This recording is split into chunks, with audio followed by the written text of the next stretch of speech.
Senator Whitten. Thank you, Chair. I've got some questions on rural and regional banking closures. But to start with, it's been more than 16 months since the ARAC Committee released this report on bank closures in regional Australia. Has the government given a response yet? So, Lynn Kelly, I've already done that. The government hasn't formally responded to the recommendations of the task force. Sorry, I'm quite deaf, so you might have to yell a little bit. So I'm too.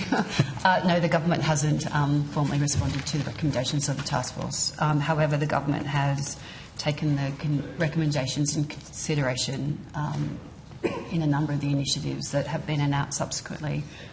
For instance,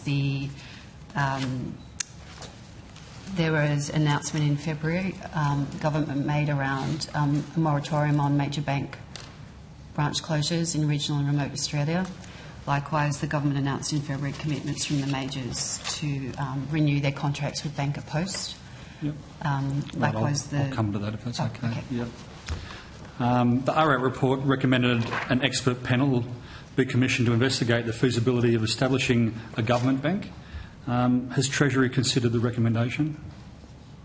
We have provided a summary of the recommendations to the government.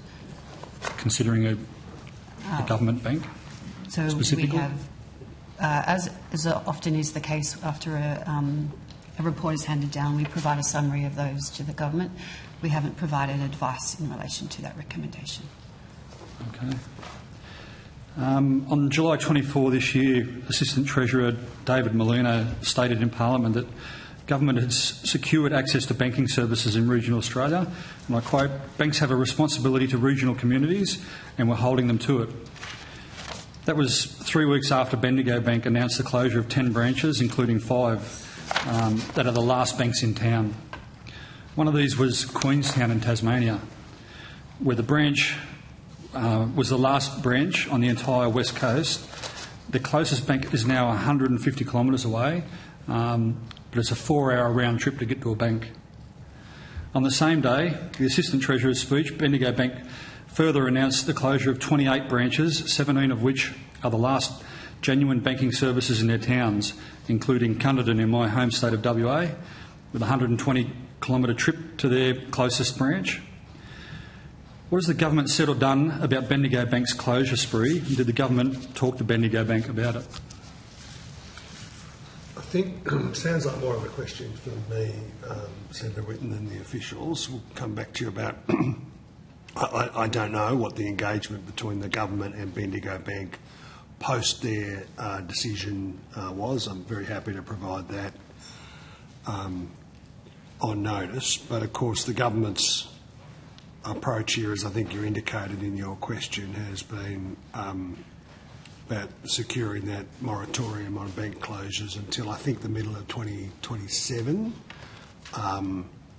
strengthening the Bank at Post capacity.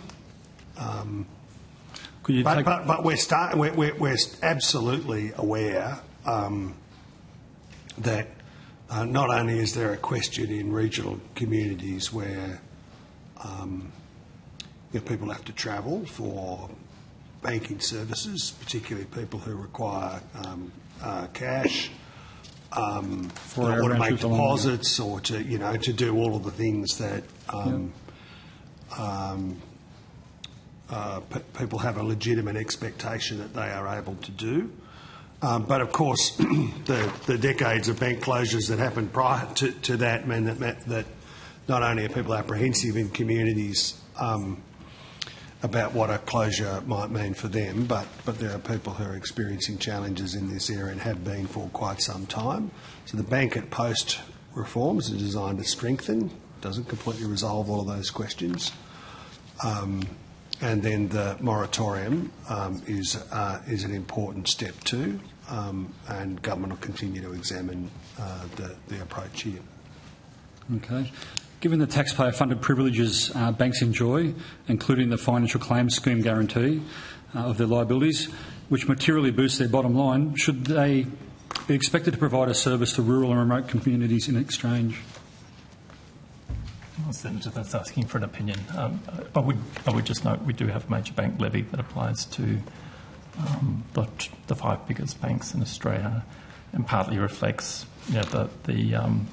some ways that you can think about it as relates to the market perception that they'll be seen as too big to fail. So there is a mechanism in the system that actually levies the major banks. Yeah, I think the question is taxpayers fund something for banks, and they'd like to see something in return, particularly in rural and regional communities. In the Assistant Treasurer's 24 July speech this year, he stated, and we've helped secure a number of new agreements to shore up the vital services provided by Bank at Post. This was a reference to the deal announced in February that ANZ would sign up to Bank at Post and be accessible by October 1. That hasn't happened. Why? So we're not party to the commercial negotiations between Australia Post and ANZ, but what I do understand is that ANZ have agreed arrangements with Bank at Post in terms of the key terms of their joining Bank at Post, and now they're working through the logistics of systems talking to each other. So you may not be party to one side being a commercial transaction, but you would be party to the taxpayer-owned Post side, perhaps? So, through talking to our counterparts at Australia Post, we understand that they've reached agreement with ANZ around the key terms, and they're now in that process piece of the ANZ systems have to talk to the Australia Post systems. And I'm not an IT person, but I understand there needs to be some bridging of systems to actually get it functional, and that's the stage they're in. Is there a time frame for people that have to drive 4 hours to do banking? So I understand that it's occurring now across December. December? Yes, again, but I'm not party to the commercial arrangements, so it's my understanding of timeframes. The official can only do her best.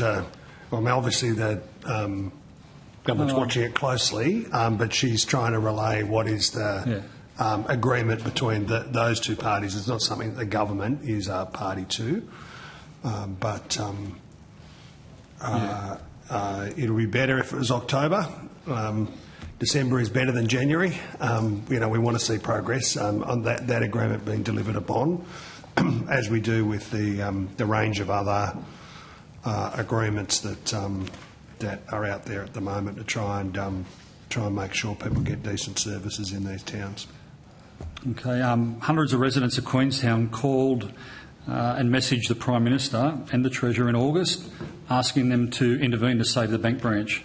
The PM's office referred the messages to the Tasmanian Premier to answer. Who has constitutional responsibility over banking, the PM or the Premier?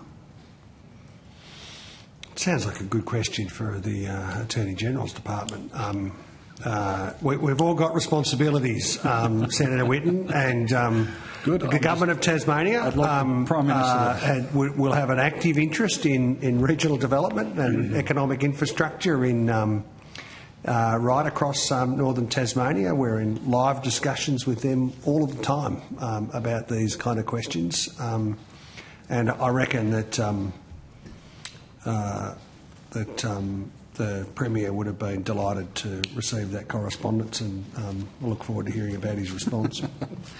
Look, lastly, it's more of a statement than a question.